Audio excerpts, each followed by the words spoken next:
कलम उठा ली है तो हार नहीं मानेंगे, एलटी संस्कृत की राह में आने वाली हर दीवार गिरा देंगे।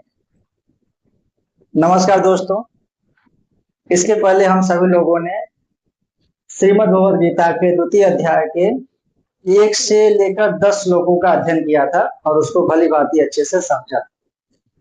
उसी क्रम में आइए हम सभी लोग उसके आगे से यानी 11वें श्लोक से पुनः अध्ययन प्रारंभ करते हैं। तो आइए आगे देखते हैं। 11वां श्लोक है, श्री भगवान उवाच।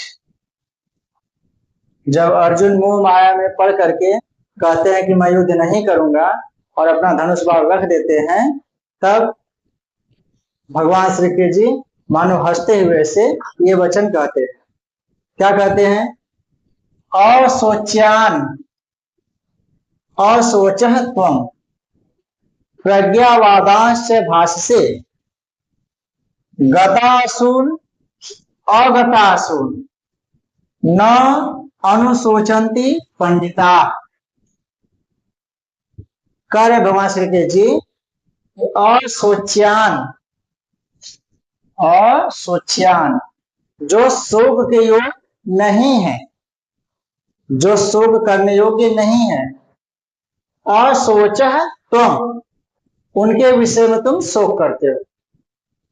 असोच्यान जो शोक के योग्य नहीं है, असोचः त्वं अनुशोचः त्वं उनके विषय में तुम शोक करते हो। और प्रज्ञावादांश्च भाषसे और पंडितों जैसी बातें करते हो। प्रज्ञावाद में क्या होता है? पंडित बुद्धिमान। प्रज्ञा मन होता है बुद्धि और प्रज्ञावादांश मन होता है बुद्धिमानों जैसा, पंडितों जैसा। भाष्य माने बोलते हो। गत असून, गत माने चले गए हैं, असून माने होता है प्राण। जिनके प्राण चले गए हैं और यहां से न में से अ मिलेगा हमको, फिर अगता जिनके प्राण नहीं गए हैं, अगता असून जिनके प्राण नहीं गए हैं।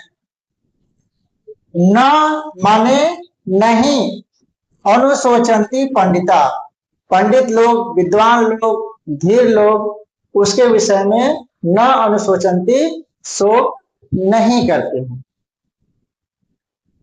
पुनः देखते हैं, असोच्यान जो शोक के योग्य नहीं है, अन्वशोच यहां बन जाएगा अन्वशोच।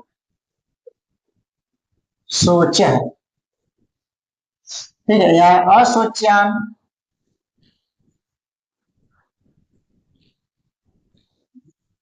तो असोच्यान जो शोक के योग्य नहीं है, अन्वशोच आगे है तुम उनके विषय में शोक करते हो। अप्रज्ञावादांश भाषसे और पांडित्यपूर्ण, प्रज्ञावान पंडिताईपूर्ण या पांडित्यपूर्ण, पांडित्यपूर्ण बातें करते हो। भाष्य माने बोलते हो। गत असून,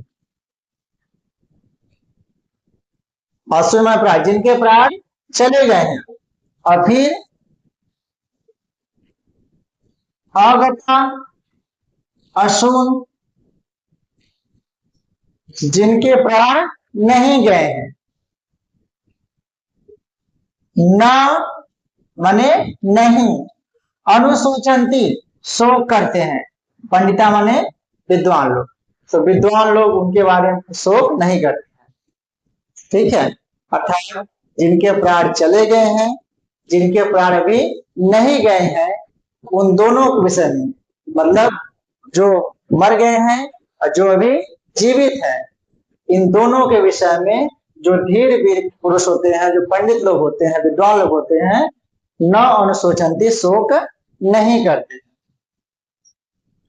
ठीक है, तो अब देखिए यहाँ पे क्या क्या प्रश्न बन सकता है इस श्लोक से।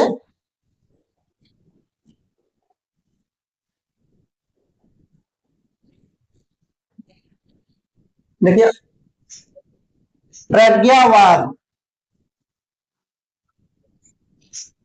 प्रज्ञा माने क्या होता है? बुद्धि। ठीक है, एक प्रश्न पूछ सकते हैं प्रज्ञा का मतलब क्या होता है। और अनसोच,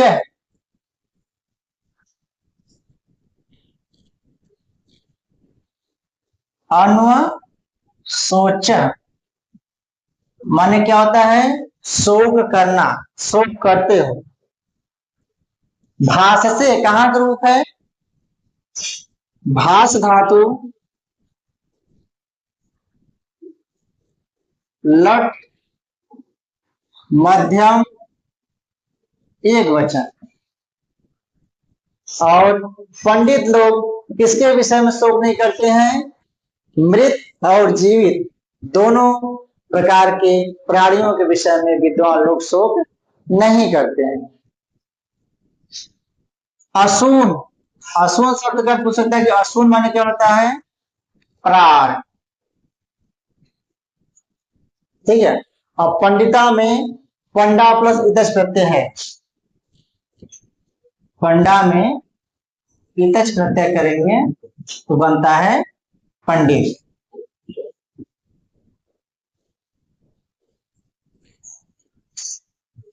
ठीक है, तो ये तीन चार क्वेश्चन मुख्यतः इससे हैं कि पंडित में कौन सा प्रत्यय है? इतच प्रत्यय है। और असून शब्द का क्या अर्थ होता है? प्राण। विद्वान लोग किनके विषय में शोक नहीं करते हैं? तो जिनके प्राण चले गए हैं, जिनके प्राण नहीं गए हैं, दोनों लोगों के विषय में शोक नहीं करते हैं। प्रज्ञा शब्द क्या अर्थ होता है? पंडित। अन्न सोचा क्या मतलब है? शोक करना। और भाष से कहाँ का रूप है? लोट नकार मध्यम पुरुष ए वचन का रूप है। ठीक है, और यहाँ पर जो त्वम पद आया हुआ है ये किसके लिए आया है?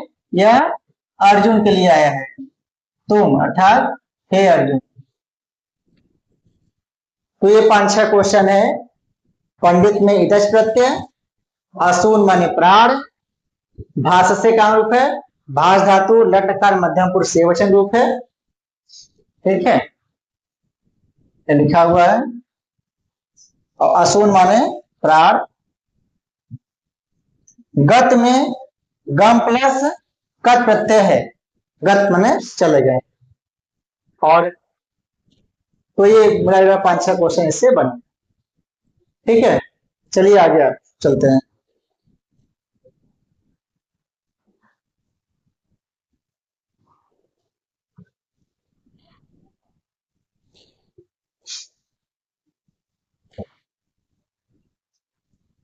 अगला श्लोक है न त्वेवाहम जातु नासम न त्वम नेमे जनाधिपा न चैव न भविष्यामः सर्वे वयमतः परम।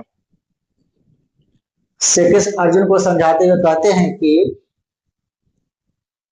ऐसा नहीं है कि इससे पहले मैं नहीं था, या आज के पहले तुम नहीं थे, या ये राजा लोग आज के पहले नहीं थे, अथवा भविष्य में नहीं होंगे, ऐसी बात नहीं है।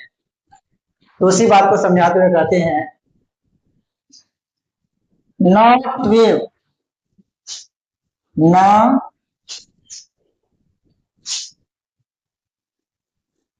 तू एव अहम, न तू एव अहम, न तो ऐसा ही है कि मैं, और जातु माने किसी काल में,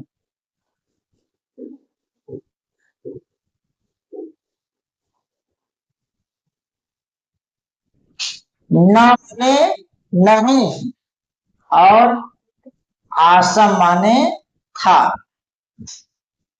कहते हैं न तो एव अहम, न तो ऐसा ही है कि अहम जातु न आसम, मैं किसी काल में नहीं था, आसम माने था, और जातु माने किसी काल में। किसी काल से मतलब है भूतकाल, वर्तमान काल, भविष्य काल, तीनों कालों में, भविष्य भूत और वर्तमान, इन तीनों कालों में मैं नहीं था, ऐसी बात नहीं है।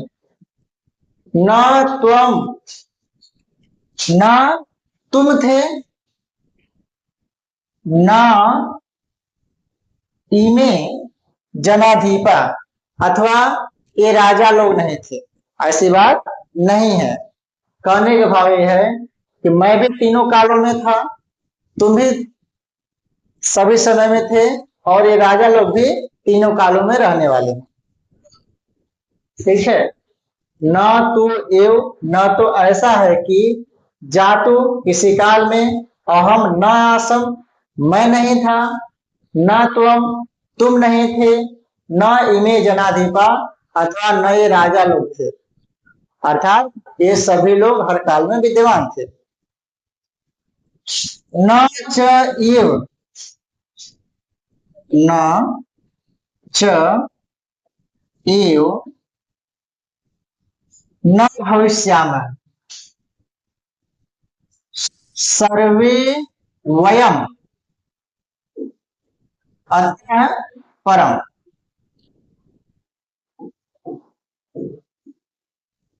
ठीक है। न चाहिए, और न ऐसा ही है कि सर्वे वयम हम सभी लोग, अतः परम इसके आगे, न भविष्याम नहीं होंगे, अर्थात इसके आगे भी हम लोग होंगे, मतलब इसके पहले भी थे, वर्तमान में भी और भविष्य में भी होंगे। न च एव, न तो ऐसा ही है कि सर्वे वयम, सर्वे माने सभी, वयम माने हम सभी लोग, अतः परम इसके आगे, न भविष्याम नहीं होंगे, ऐसा भी नहीं, अर्थात इसके आगे भी हम सब रहेंगे। कहने का भाव यह है कि आत्मा हमेशा अजर अमर है, वो भूतकाल में भी थी, वर्तमान में भी है, और भविष्य में भी रहेगी। ठीक है। एक बार आइए पुनः देखते हैं, भगवान श्री कृष्ण अर्जुन को समझाते हुए कह रहे हैं कि न तो एव अहम, न तो ऐसा ही है कि अहम जातु न आसम मैं किसी काल में नहीं था, न तुम नहीं थे, न इमे जनाधिपा नए राजा लोग थे जो तुम्हारे सामने खड़े हैं युद्ध के लिए, अर्थात मैं भी था, तुम भी थे, और ये राजा लोग भी पहले थे, वर्तमान में भी हैं।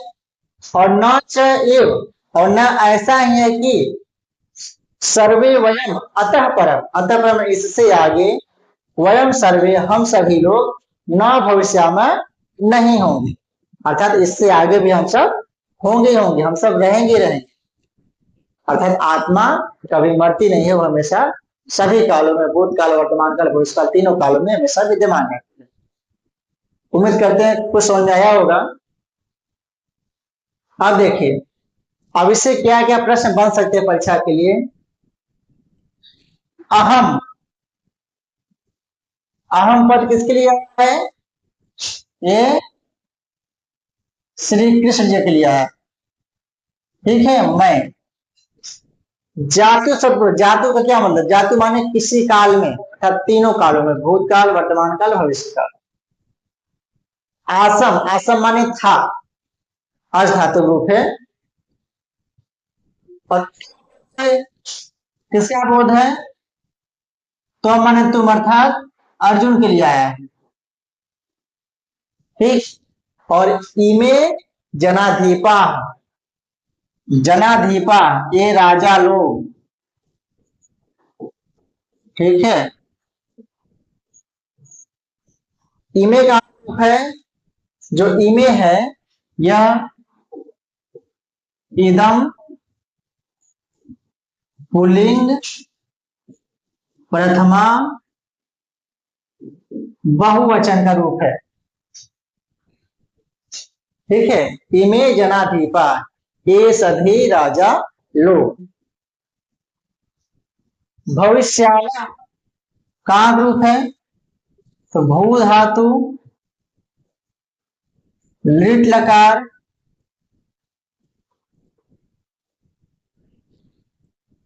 उत्तम पुरुष बहुवचन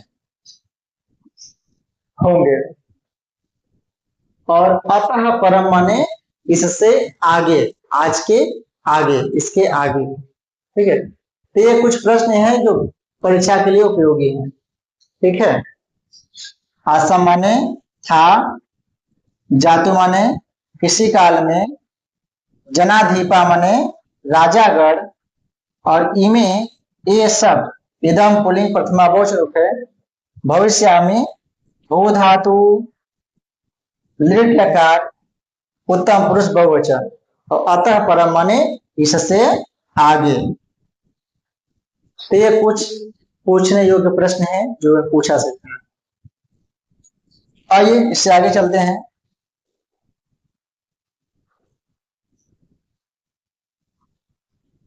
आगे कहते हैं भगवान श्री कृष्ण जी,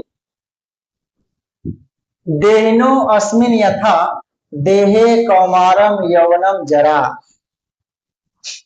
तथा देहांतर प्राप्ति धीरः तत्र न मुह्यति।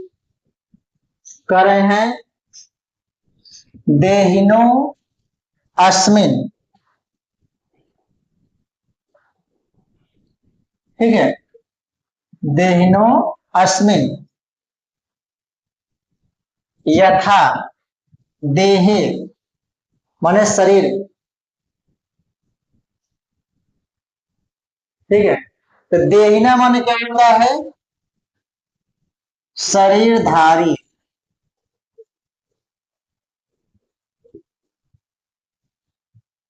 ठीक है, तो शरीरधारी की अस्मिन देहे, इस शरीर में, कौमारम यौनम जरा, कुमारावस्था, युवावस्था, और जरा माने वृद्धावस्था। तो देहिना शरीरधारी की अर्थात जीवात्मा की, अस्मिन देहे इस शरीर में, यथा जिस प्रकार से, कौमारम यौनम जरा, कुमार अवस्था, युवावस्था और वृद्धावस्था, ये तीन अवस्थाएं होती हैं। ठीक है, देहिना माने शरीरधारी अर्थात जीवात्मा की, अस्मिन देहे इस शरीर में, यथा जिस प्रकार से, कौमारम यौनम जरा, कौमार्यावस्था, युवावस्था और जरा माने वृद्धावस्था, ये तीन अवस्थाएं होती हैं किसकी, शरीरधारी जीवात्मा की। तो जिस प्रकार इस शरीरधारी जीवात्मा की इस शरीर में तीन अवस्थाएं होती हैं, तथा उसी प्रकार से देहांतर प्राप्ति है। देहांतर माने दूसरे देह की, दूसरे शरीर की प्राप्ति भी होती है। मतलब यह आत्मा एक शरीर को छोड़ करके दूसरे शरीर में प्रवेश करती है। धीर तत्र न मुह्यति, धीर जो धीर वीर पुरुष होते हैं, जो बुद्धिमान पुरुष होते हैं, तत्र इस विषय में न मुह्यति मोहित नहीं होते हैं। ठीक है, मुह्यति माने मोहित होना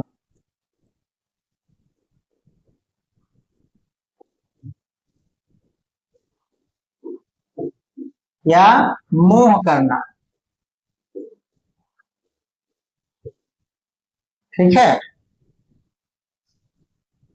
एक बार पुनः देखते हैं। देहिनो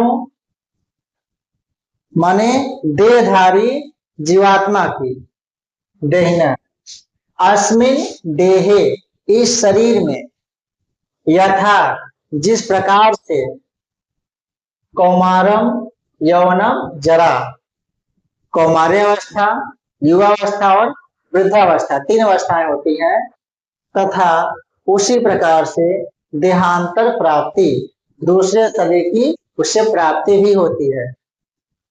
धीर जो धीर भी पुरुष होते हैं, तत्र न मोहयति उस विषय में शोक नहीं करते। ठीक है, अब यहां से क्या प्रश्न बन सकता है। सबसे पहला प्रश्न, देहिना किसका विशेषण है। देहिना शब्द किसके लिए आया है? तो देहना है, देहधारी कौन है? आत्मा। ठीक है भाई, जो शरीर को धारण किया हो, देह में स्थिर रहने वाला देहना। तो इस शरीरधारी जो आत्मा है, इसकी कितनी अवस्थाएं होती हैं? अस्मिन शरीर, इस शरीर में इसकी 3 अवस्थाएं हैं, कौमारावस्था, युवावस्था और वृद्धावस्था। तो जिस प्रकार से शरीर में रहते हुए इस आत्मा की 3 अवस्थाएं होती हैं, तथा उसी प्रकार से देहांतर प्राप्ति ही इस आत्मा को, इस जीवात्मा को देह अंतर, दूसरे शरीर की प्राप्ति भी होती है। अर्थात यह शरीर मर जाएगा, खत्म हो जाएगा, ये मिट्टी का शरीर, तो यह आत्मा दूसरे शरीर में प्रवेश करेगा, मतलब इससे दूसरे शरीर की प्राप्ति भी होगी। ठीक है। धीर, इसलिए जो धीर वीर पुरुष होते हैं, तत्र न मुह्यति, इस विषय में शोक नहीं करते हैं। ठीक है। तो धीर वीर पुरुष होते कैसे हैं? धीर माने होता है जो कभी धैर्य या धीरज नहीं खोते हो, जो हमेशा हर परिस्थिति में समान रहते हो। ठीक है। कहते हैं आंधियां जितनी भी तेज चल जाए, आंधियां चाहे जितनी भी तेज चल जाए, धीर पुरुष पर्वत सा अडिग रह जाए। तूफानों में भी जो स्थिरता निभाए, तूफानों में भी जो स्थिरता निभाए, वही जीवन का सच्चा पथिक कहलाए। तो कितना तूफान, आंधी तूफान, मुसीबत कुछ भी आए, जो धैर्यशाली लोग होते हैं, जो धीर पुरुष होते हैं, वो कभी भटकते नहीं अपने मार्ग से, वो हमेशा अड़िग रहते हैं अपने पथ पर। तो वही कह रहे हैं कि जो धीर वीर पुरुष होते हैं, वो इस विषय में मोहित नहीं होते हैं, अर्थात वह सब जानते हैं कि क्या चीज है।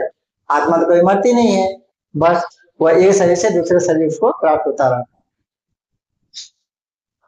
तो अब देखिए क्या क्वेश्चन बन सकता है, यहाँ से क्या प्रश्न बन सकता है परीक्षा के लिए। तो पहला प्रश्न यहाँ से पूछा सकता है कि देहधारी जीवात्मा की कितनी अवस्थाएं होती हैं? तो 3 अवस्थाएं। कौन कौन? युवावस्था, कौमारावस्था और वृद्धावस्था।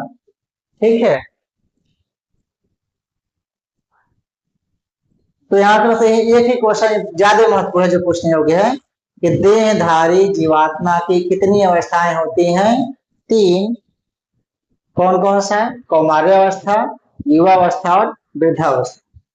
ठीक है। यौवनम शब्द में युवन प्लस अड़ प्रत्यय है, और कौमार्यम में कुमार प्लस अड़ प्रत्यय बनेगा कौमारम। ठीक। और यौवनम में युवन प्लस यहां भी अड़ प्रत्यय है, और जरा मन वृद्धावस्था। और जीवात्मा की इस शरीर में कितनी अवस्थाएं होती हैं? 3।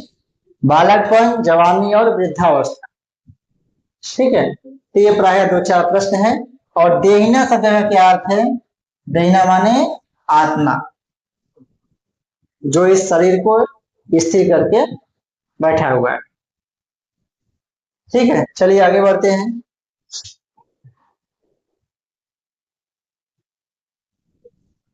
मात्रा स्पर्शात तो कौन्तेय शीतोष्ण सुख दुखदा आगम अपायनो नित्या ताम तितिक्षस्व भारत। भारत किसके लिए है ये? भारत किसका विशेषण है? अर्जुन का। कि हे भरतवंशी अर्जुन, हे भारत, करें मात्रा स्पर्शात तो शीतोष्ण सुख दुखदा कौन्तेय, हे कुंती पुत्र अर्जुन। कौनते, यहां से लेंगे अब, हे कुंती पुत्र अर्जुन, शीत उष्ण सर्दी गर्मी, सुख दुख, और सुख और दुख, दा माने देने वाले, मतलब सर्दी गर्मी और सुख और दुख को देने वाले, ये किसके विषय हैं? मात्रा स्पर्शा तू, तू माने निश्चय रूप से, मात्रा स्पर्शात, ये इंद्रिय के विषय है। ठीक है, मतलब शीत उष्ण सुख दुख, ये किसके विषय है? मात्रा स्पर्शात, इंद्रियों के विषय हैं। आगम माने आना, या ये आते हैं, और अपायन चले जाते हैं। अनित्याह ताम, ताम माने उनको, इन सुख दुख को, सर्दी गर्मी को, सब जो चीजें हैं क्या है? अनित्य समझो। तितिक्षस्व भारत, इसलिए हे अर्जुन तितिक्षस्व, इनको सहने की आदत डालो, या इन्हें सहन करना सीखो। ठीक है, एक बार पुनः देखते हैं इसको। कहते हैं कौंतेय, हे कुंती पुत्र अर्जुन, कौंतेय का क्या मतलब है? अर्जुन। हे कुंती पुत्र अर्जुन, शीतोष्ण, शीत और उष्ण सर्दी और गर्मी, सुख दुखदा, सुख और दुख को देने वाले, मात्रा स्पर्शात तो, ये सब इंद्रियों के विषय है। मात्रा माने इंद्रियां होती हैं, स्पर्शात माने विषय, ये सब इंद्रियों के विषय हैं। तू माने केवल या निश्चित रूप से। आगम माने आना, और अपायना माने जाना। ठीक है, ये आते और जाते रहते हैं। अनित्या, अनित्य है, अनित्य माने जो हमेशा नहीं रहते हैं, जो स्थिर नहीं रहते हैं, इसे कह सकते हैं अस्थिर। तितिक्षस्व, इसलिए इन्हें सहने की आदत डाल लो। भारत माने हे अर्जुन, यह पद किसके लिए आया है? अर्जुन। ठीक है, तो मात्रा स्पर्शा माने क्या हो जाएगा? इंद्रियों के विषय।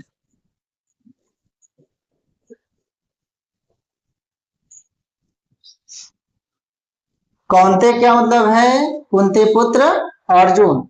शीतोष्ण सर्दी और गर्मी, शीत और उष्ण गुण संधि यहाँ पर है। और यदि शीतोष्ण में कौन समास हो जाएगा? तो शीतम च उष्णम च क्या हो जाएगा? द्वंद्व समास। ठीक है, समाहार द्वंद्व है शीतोष्ण में। दाह माने देने वाले, सुख दुखदा है, तो सुख और दुख को देने वाले। आगम अपायन अनित्या, क्षणिक, जो स्थिर नहीं रहने वाले हैं। और तार माने उनको, तितिक्षस्व, सहन करने का प्रयत्न करो या सहन करो। भारत माने हे भरतवंशी अर्जुन। तो पूरे श्लोक का अर्थ हो गया, एक बार पुनः देखते हैं। कौन्तेय, हे कुंती पुत्र अर्जुन, शीत उष्ण सुख और दुख को देने वाले, मात्रा स्पर्शात तू, यह निश्चित रूप से इंद्रियों के विषय है। यह अनुभूति इंद्रियों को होती है कि सर्दी लग रही है, गर्मी लग रही है, जाड़ा लग रहा है, सुख है दुख है, ये सब इंद्रियों को महसूस होने वाले विषय हैं। आगम, ये आते रहते हैं, अपायन और जाते रहते हैं, इनका आना जाना लगा रहता है। और नित्या, ये अनित्य हैं, सदा रहने वाले नहीं है। तितिक्षस्व, इसलिए इन्हें सहन करना सीखो या इन्हें सहन करो। यह तितिक्षस्व जो है वह लोट लकार मध्यम पुरुष एक वचन का रूप है। ठीक है, तो इतना प्रश्न यहां से पूछ सकता है। क्या प्रश्न पूछ सकता है? कौंतेय किसका विशेषण है? अर्जुन का। शीतोष्ण में कौन सा समास है? द्वंद्व समास है। शीतोष्ण में कौन सी संधि है? तो गुण संधि है। शीत धन उष्ण, आप प्लस में हो जाएगा तो गुण संधि है। तो सर्दी गर्मी सुख और दुख को देने वाले कौन है? उनकी अनुभूति कराने वाले कौन है? मात्रा। मात्रा स्पर्शात, ये इंद्रियों का विषय है। और अनित्य, अनित्य का मतलब है जो स्थिर सदा के लिए नहीं रहने वाले हैं, जो कभी आते हैं कभी चले जाते हैं, जो हमेशा एक जैसे स्थिर नहीं रहते। तितिक्षा से क्या मतलब है? सहन करने का प्रयत्न करो या सहन करने की आदत डालो। ठीक है। और इंद्रियां तो बहुत चंचल होती हैं। जिसने इंद्रियों को वश में कर लिया वो सारा संसार ही जीत गया, मोक्ष का अधिकारी हो गया। तो कहते हैं कि मन रूपी घोड़े को लगाम लगाना कठिन है। मन बड़ा चंचल होता है। आगे कहे भी हैं कि मन ही चंचल है कृष्ण। अर्जुन कहते हैं कि हे कृष्ण, ये मन बड़ा चंचल है, ये क्या क्या सोचता रहता है। तो मन रूपी घोड़े को लगाम लगाना कठिन है, इंद्रियों की चंचलता से बच पाना कठिन है। मन रूपी घोड़े को लगाम लगाना कठिन है, इंद्रियों की चंचलता से बच पाना मुश्किल है। जो साध ले इसे, जो साध ले इसे वही ज्ञानी कहलाए। तो बस माया में भटकते जा। ठीक है। तो इन इंद्रियों को साधना, इनको अपने वश में करना बहुत ही एक प्रकार से असंभव जैसा कार्य है। इसको जो सिद्ध कर लेता है, जो अपने वश में कर लेता है, वही महाज्ञानी है, वही योगेश्वर है। चलिए आगे चलते हैं।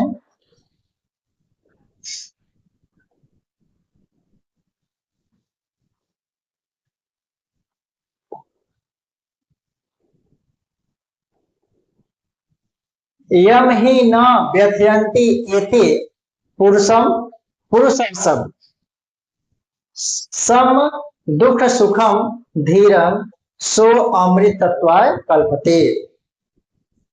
कहते हैं स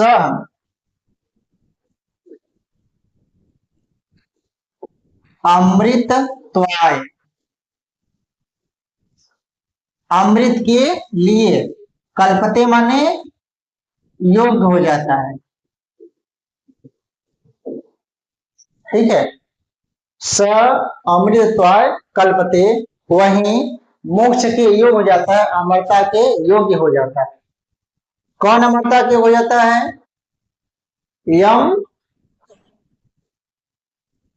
पुरुषम, विशेषण विशेष है। यम पुरुषम, जिस पुरुष को एते, ये सभी सम दुख सुखम न व्यथयन्ति, सुख और दुख व्यथित नहीं करते हैं, जो इनमें क्या होते हैं? समान रहते हैं।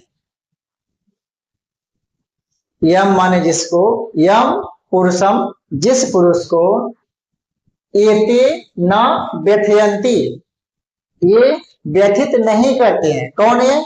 सुख दुख सर्दी गर्मी, जो पीछे बताए हैं। तो यम पुरुषम, जिस पुरुष को एते न व्यथयन्ति, ये सभी जो इंद्रियों के विषय हैं वो दुखित नहीं करते हैं। सम दुख सुखम, जो दुख और सुख में समान रहता है, समभाव रहता है। सधीरम, वही धीर पुरुष, वही ज्ञानी पुरुष अमृतत्वाय कल्पते, मोक्ष के योग्य होता है या हो जाता है। अमृत माना अमरता, अमृतत्वाय अमरता के लिए। ठीक है। कल्पते माने योग हो जाता है, अर्थात मोक्ष का अधिकारी हो जाता है। तो स अमृतत्वाय कल्पते, वह व्यक्ति मोक्ष का अधिकारी हो जाता है। कौन? एक बार पुनः देखिए। यम पुरुषम, जिस पुरुष को एते न व्यथयंती, ये इंद्रियों के विषय व्यथित नहीं करते हैं, दुखित नहीं करते हैं, और दुख सुखम सम, जो दुख और सुख में एक समान रहता है, स धीरम, वही धीर पुरुष, अमृतत्वाय कल्पते, मोक्ष के योग्य हो जाता है। पुरुष अर्षभ, हे पुरुष श्रेष्ठ अर्जुन, ये अर्जुन का विशेषण है, ठीक है। और ये कहाँ बनेगा? संबोधन, सब संबोधित करके कह रहे हैं संबोधन करो। तो पुरुष अर्षभ किसके लिए है? अर्जुन के लिए। हे पुरुष श्रेष्ठ, पुरुषों में श्रेष्ठ अर्जुन, यम पुरुषम, जिस पुरुष को एते न व्यथयंती, ये इंद्रियों के विषय व्यथित नहीं करते हैं, और सम दुख सुखम, जो सुख और दुख में एक समान रहता है, सधीरम, वही धीर पुरुष, अमृतत्वाय कल्पते, मोक्ष के योग्य हो जाता है। कल्पते माने योग्य हो जाता है, अमृतत्वाय माने मोक्ष के लिए। तो एक क्वेश्चन बड़ा फेमस है यहाँ से कि अमृतत्वाय कल्पते, मोक्ष के योग्य कौन हो जाता है? तो मात्रा स्पर्शातु ना, जिसे इंद्रियों के विषय स्पर्श नहीं करते हैं या दुखित नहीं करते हैं, जो सुख और दुख में संभाव रहता है, वो क्या होता है? वही मोक्ष के योग्य होता है, ठीक है। अब यहां से ये तो हो गया कि मोक्ष का अधिकारी कौन है। दूसरा क्या प्रश्न बन जाएगा? व्यथयन्तेति, इसमें कौन सी संधि है? यहाँ पे यर संधि है, बनेगा व्यथयन्ति धन एते,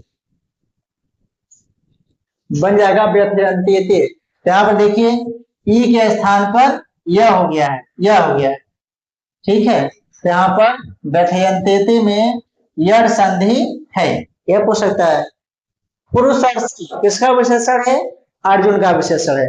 और पुरुष अर्षभ में कौन सी संधि है? तो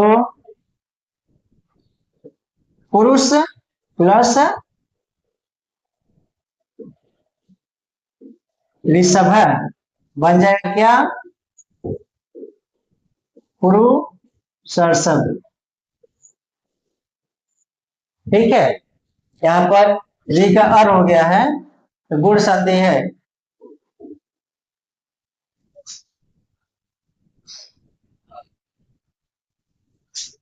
ठीक है। आगे बस इतना क्वेश्चन यहां से बनेगा। तो मोक्ष के योग्य कौन होता है?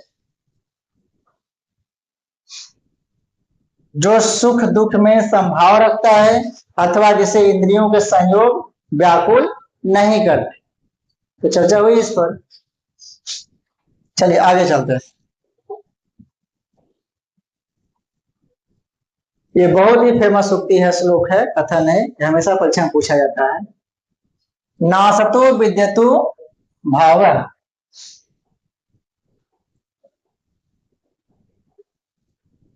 नासतो विद्यतो भाव, और न अभाव विद्यते सतः। कहते हैं नासतो, न धन असतः, भाव माने चिर अस्थायित्व,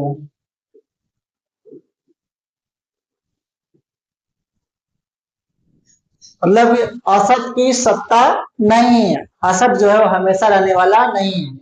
न असतः विद्यते भाव, जो असत है वह हमेशा के लिए विद्यमान नहीं रहता है। कहने मतलब है कि असत वस्तु की सत्ता नहीं है सदा के लिए। और न अभाव विद्यते सतः, और जो सत है, सत का अभाव नहीं दिखाई देता, सत का अभाव नहीं है, तत्सत हमेशा रहने वाला है, ठीक है। उभयो अपि दृष्टः, दृष्टो अंत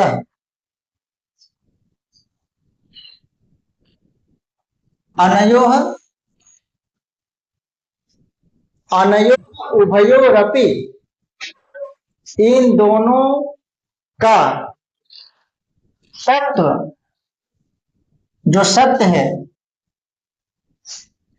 यहां से लेंगे अनयो उभयो सत्व, इन दोनों का तत्व, इन दोनों का जो सत्य है वो तत्वदर्शी भी, तत्व दृष्टा व्यक्तियों द्वारा, ऋषियों द्वारा वो देखा गया है।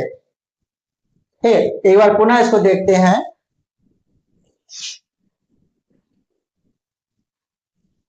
देखिए, नासतो विद्यतो भाव, न असतः भाव विद्यते, असतः भाव न विद्यते। असत वस्तु की सत्ता नहीं है, यानी असत हमेशा के लिए रहने वाला नहीं है। असत से यहां अभिप्राय है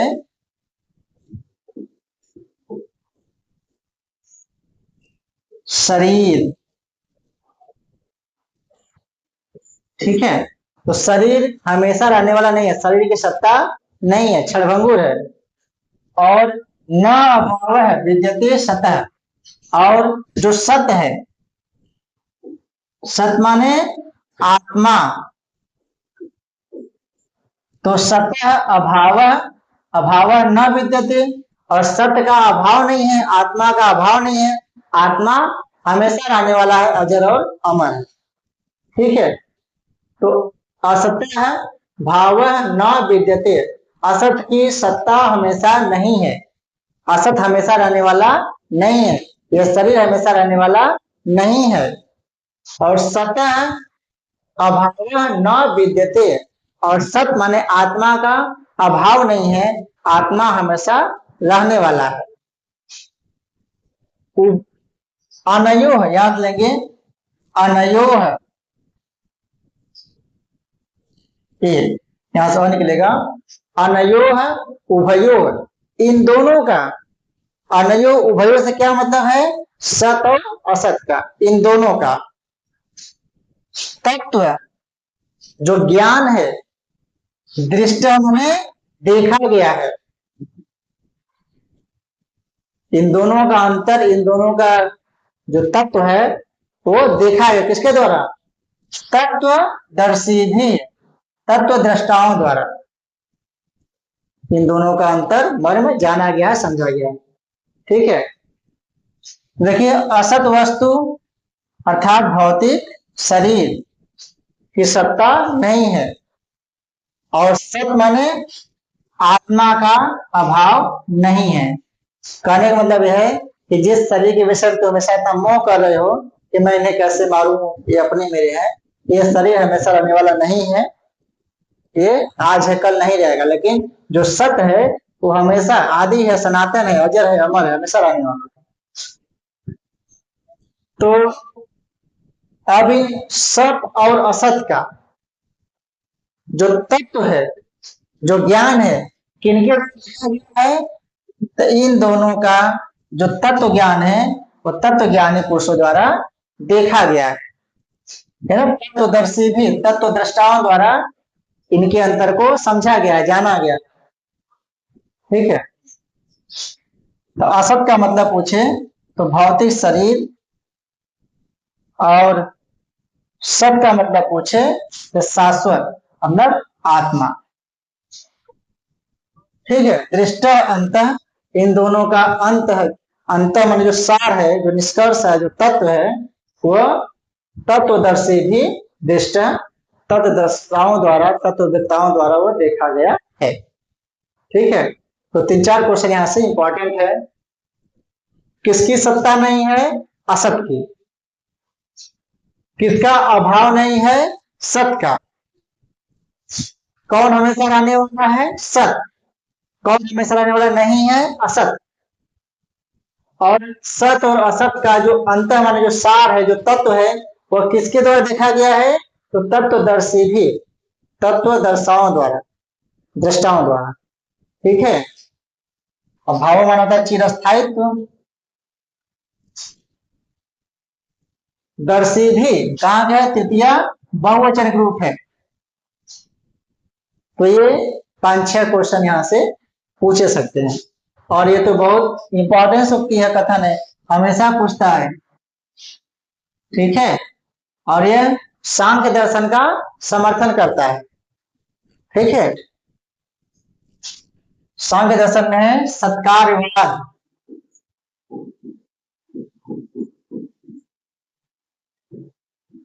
ठीक है, तो सत्कार्यवाद जो सांख्य दर्शन प्रमुख सिद्धांत है, उसका ये समर्थक श्लोक है, समर्थक पंक्ति है। ठीक है, तो उम्मीद करते हैं समझ में आया होगा। चलिए आगे देखते हैं। क्या कहते हैं, अविनाशी तु तद विद्धि येन सर्वम इदम ततम विनाशम अव्ययम अस्य न कश्चित कर्तुम अर्हति। आगे कहते हैं भगवान श्री कृष्ण जी कि अविनाशी तु तद विद्धि। तत् माने उस आत्मा को, तत् विद्धि उसे जानो। कैसा जानो, अविनाशी। उस आत्मा को तुम अविनाशी जानो, कभी मरने वाला नहीं है। इन जिसके द्वारा, आत्मा के लिए है ये, सर्वम इदम ततम, इदम सर्वम ततम, यह संपूर्ण जगत व्याप्त है। ततम माने व्याप्त है, इदम माने यह शरीर या यह जगत, दोनों के लिए। ठीक है, तो अविनाशी तू तद विद्धि, तत् माने उस आत्मा को तुम अविनाशी विद्धि, अविनाशी अनश्वर जानो। विद्धि माने जानो। येन इदम सर्वम, येन माने जिसके द्वारा, इदम सर्वम यह संपूर्ण जगत या यह शरीर, तत्व माने व्याप्त है, परिपूर्ण है, युक्त है। विनाशम माने विनाश, अव्ययस्य, एक अव्ययी का, अस्य है ना, क्या से आएगा कि अस्य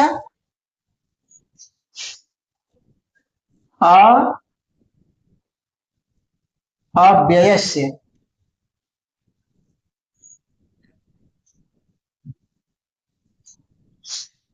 देखते हैं अच्छे से।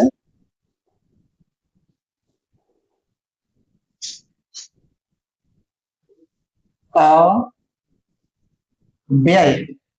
प्लस अस्य, तो अस्य किसके लिए है, आत्मा के लिए है। किस अव्ययी, अव्यय जो कभी व्यय होने वाला नहीं है, जो कभी नष्ट होने वाला नहीं है, जो परिवर्तनशील नहीं है, अपरिवर्तनशील है। ठीक है, तो अस्य अव्यय, अव्यय विनाशम, इस अविनाशी का विनाश करने में न कश्चित अर्हति, कोई योग्य नहीं है। कर्तु माने करने के लिए, अर्हति माने योग्य, कश्चित माने कोई। तो इस अविनाशी का, इस अव्यय का अंत करने के लिए कोई योग्य नहीं है, इसका विनाश करने के लिए। एक बार पुनः देखिए, भगवान श्री कृष्ण अर्जुन से कहते हैं कि अविनाशी तू तद विद्धि, तत् विद्धि, तत् माने उस आत्मा को तुम क्या, अविनाशी विद्धि, तत् अविनाशी विद्धि, उस आत्मा को तुम अविनाशी समझो, जानो। इन जिसके द्वारा, इदम सर्वम ततम, यह संपूर्ण विश्व या जगत व्याप्त है।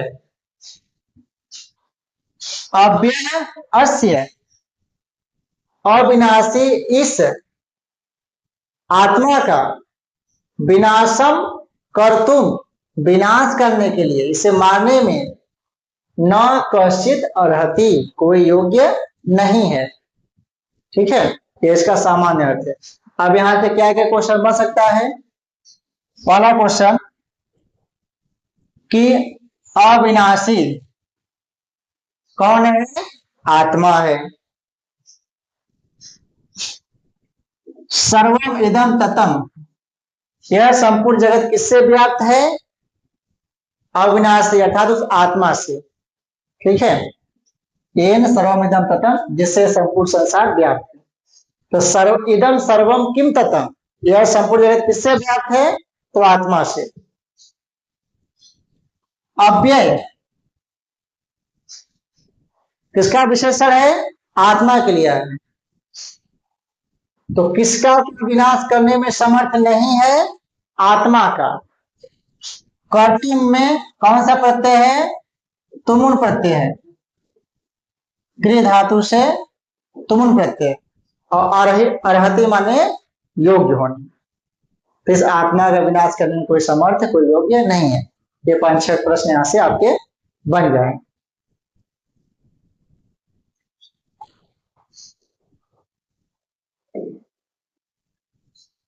अगला प्रश्न है, अगला श्लोक है कि अंतवंत इमे देहा, इमे इमे देहा अंतवंत, यह शरीर नाशवान है, क्षणभंगुर है। नित्यस्य अनित्यस्य उक्ता शरीरिणी, शरीरिण शरीरधारी का, इमे देहा यह जो शरीर है, अंतवंतः नाशवान।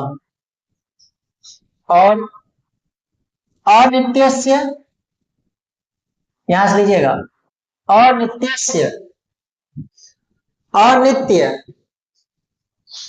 अनाशिनो और अप्रमेय।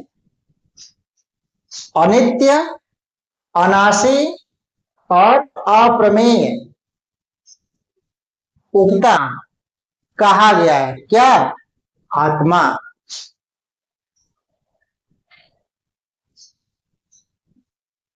ठीक है, दोबारा देखिए कि शरीर, शरीरधारी का, ठीक है, देहधारी जीव का, इमे देहा यह जो शरीर है, अंतवंतः उक्ता नाशवान कहा गया है। और अनित्या, अनाशिनो और अप्रमेय। अनित्य, अनाशी मतलब इसका विनाश नहीं होता है, और अप्रमेय, ठीक है, जिसके विस्तार की कोई सीमा नहीं, जो अप्रमेय है। तस्मात, उसे तुम जानो, किसे, आत्मा को। तस्मात इसलिए, युद्धस्व तुम युद्ध के लिए खड़े हो जाओ, भारत हे भरतवंशी अर्जुन। ठीक है, तो देहधारी जीवात्मा के यह शरीर क्या है, नाशवान। तो शरीर से किसका बोध होता है, आत्मा का। यह जो देहधारी जीवात्मा है, जो आत्मा है, इसके इमे देहा, इसके शरीर क्या है, अंतवंत नाशवान। ठीक है, और यह जो आत्मा है, जो शरीरधारी, जो जीव उसके अंदर जो बैठा जो आत्मा है, वो क्या है, अनित्य है, अनासीन है और अप्रमेय है। कौन, शरीर, यह जो आत्मा है, जीवात्मा। तस्मात इसलिए युद्धस्व, युद्ध करो, युद्ध के लिए तैयार हो जाओ, खड़े हो जाओ, भारत हे अर्जुन।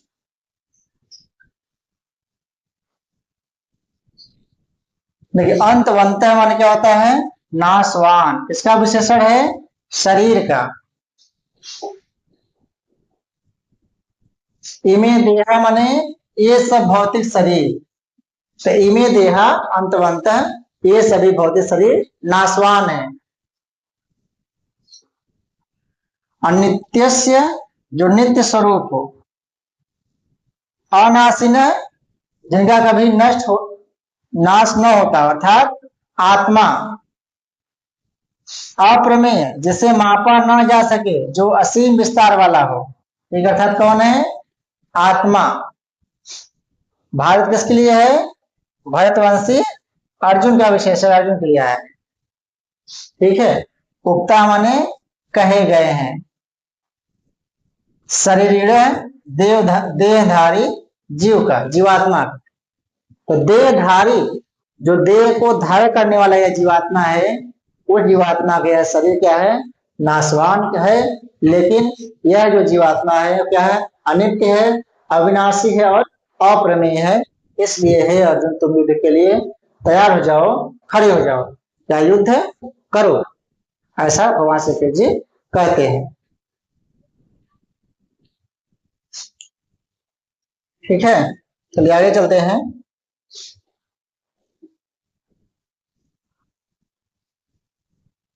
आगे है यह एनम व्यक्ति हंतारम। यह माने जो, एनम माने इस आत्मा को, व्यक्ति माने जानता है, यह माने जो, एनम माने इस आत्मा को, व्यक्ति माने जानता है। क्या जानता है? हंतारम मारने वाला, और यह एनम मन्यते हतम, और जो इसे मर समझता है। यह माने जो, एनम माने इस आत्मा को, व्यक्ति माने जानता है, हंतारम माने मारने वाला। त्रिच प्रत्यय है करता है हंतारम। हंतारम में यहाँ पर त्रिच प्रत्यय है, करता मारने वाला। और यह माने जो, एनम माने इसको, हतम मानते मरा हुआ समझता है। हतम में हन प्लस कत प्रत्यय है, जो इसे मरा हुआ मानते मन मानता है। उभव तव, वो दोनों, ना बिजाने तो नहीं जानते हैं। कौन दोनों नहीं जानते हैं? जो इस आत्मा को मारने वाला समझता है और जो इस आत्मा को मरा हुआ समझता है। उभव तव, वह दोनों, न बिजाने तो यह नहीं जानते हैं कि नायम हंति, न अन अयम फिर संधि हुआ है, नायम न अयम हंति, यह न किसी को मारता है और न हन्यते, न किसी के द्वारा मारा जाता। तो कौन इसी को न मारता, न किसी द्वारा मारा जाता है? आत्मा। ठीक है। हंति कहाँ रूप है? ये हन धातु, लट लकार, प्रथम पुरुष एक वचन का है। प्राय लोग इसे गलत कहते हैं। हंति, अंति देकर के मारते के बहुवचन है, पठंतिया संति की तरह, लेकिन हंति हता घनांति रूप बनता है, जो कि लट लकार प्रथम पुरुष एक वचन का है और हन धातु का। ठीक है। तो इस श्लोक में और हंतारम में त्रिच प्रत्यय है। ऐसा पूछ सकता है हंतारम कौन सा प्रत्यय है? त्रिच प्रत्यय है। हतम में हम धातु से कट प्रत्यय है। और प्राय इतने पर एनम, एनम पद से किसका बोध है? यह आत्मा के लिए है, इस आत्मा को। ठीक है। तो यह मान्य हो जाएगा जो यद पुल्लिंग प्रथम पुरुष एक वचन रूप है, व्यक्ति माने जानता है, और हंति माने मारता है, हन धातु डाटा का प्रथम पुरुष रूप है। और एनम माने इस आत्मा को, इदम पुल्लिंग द्वितीय एक वचन का रूप है।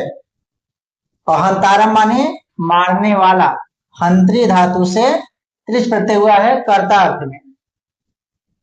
तो हतम माने मरा हुआ, यहाँ हन धातु से आपका कत प्रत्यय हुआ है हतम। ठीक है। और अयम माने यह, ये जो अयम है यह किसके लिए आया हुआ है? आत्मा के लिए। क्या आत्मा न मरता है, न किसी को मारता है, न किसी द्वारा मारा जाता है। ये क्या है? सद है, जो हमेशा सदा के लिए रहने वाला हो। ठीक है। और सद असत का जो विवेक समझ लिया, जो ज्ञान समझ लिया, जो उसका भेद जान लिया, उसे जीवन की एबीसीडी समझ लो आगे। कहते हैं सद असत का भेद जान ले जो प्राणी, सद असत का भेद जान ले जो प्राणी, उसके जीवन में नहीं रहती अंधकार की कहानी। ठीक है। चलिए आगे चलते हैं।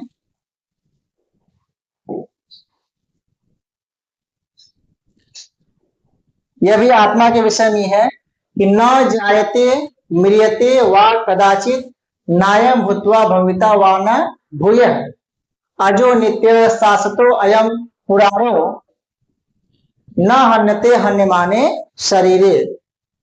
सुधेगा कि न हन्यते हन्यमाने शरीरे, शरीरे हन्यमाने, शरीर के मारे जाने पर भी न हन्यते, नहीं मारा जाता है। कौन? यह पंक्ति किसके लिए आई है? तो पूरी पंक्ति है आत्मा के लिए। मतलब जो आत्मा है शरीर के मारे जाने पर भी नहीं मरता। तो शुरू से देखते हैं इसका। न जायते, न तो उत्पन्न होता है, न म्रियते, न तो कभी मरता है, कदाचित माने कभी भी, नायम भूत्वा, नायम भूत्वा भविता, न यह कभी होने वाला है, और वह न भूय, न कभी दोबारा होगा, अर्थात कभी न जन्म लिया है न जन्म आगे लेगा। अजह क्या है? अज है, अजन्मा है, नित्य है, शाश्वत है, और पुराण माने प्राचीन है। ठीक है। तो अजह, नित्य है, शाश्वत है, पुराण है, ये सब किसके विशेषण है? आत्मा के। ये अजर है, नित्य है, शाश्वत है, सदा रहने वाला है, और पुराण माने प्राचीन है, सबसे प्राचीन है। यह जो आत्मा है न जाते, न कभी जन्म लेती है, न मृत्यते, न कभी मरती है, कदाचित नायम भूत्वा, न कभी हुआ है, भविता न होगा, भूय माने दोबारा न कभी होगा। ठीक है। और न हन्यते हन्य माने शरीरे, तो शरीरे हन्य माने शरीर के मारे जाने पर भी न हन्यते, यह आत्मा कभी मरती नहीं है। ठीक है। तो अब यहां से क्या क्या प्रश्न बन सकता है? एक तो यही कि न हन्यते हनुमान शरीरे, यह पंक्ति किसके लिए है? तो यह पंक्ति आत्मा के लिए है। ठीक है। हन्य माने में सानच प्रत्यय है, हन मुख सानच, और भूत्वा में भू धातु से कत्वा प्रत्यय हुआ है, और भूया माने दोबारा, और न जाते मृते कदाचित किसके लिए है? अभी आत्मा के लिए आया है। और अजह, नित्य, शाश्वत, पुराण, यह किसके लिए कहा गया है? यह आत्मा के लिए कहा गया। ठीक है। तो ये 10 श्लोक थे, 10 श्लोक कहे गए, बताए गए। तो उम्मीद करते हैं कि जो बताया गया, समझाया गया, कुछ समझ में आया होगा। बाकी आप लोग इसे पुनः एक बार दोहरा लेंगे तो सारी चीजें हमें लगते समझ में आ जाएंगी। और जो प्रश्न बताए गए परीक्षा जैसे जो महत्वपूर्ण प्रश्न है, उसको भी थोड़ा सा एक बार पुनः देखिएगा। ठीक है। तो इन्हीं 2 लाइनों के साथ हम इस क्लास का समापन करेंगे, फिर मिलेंगे अगली कक्षा में आपसे।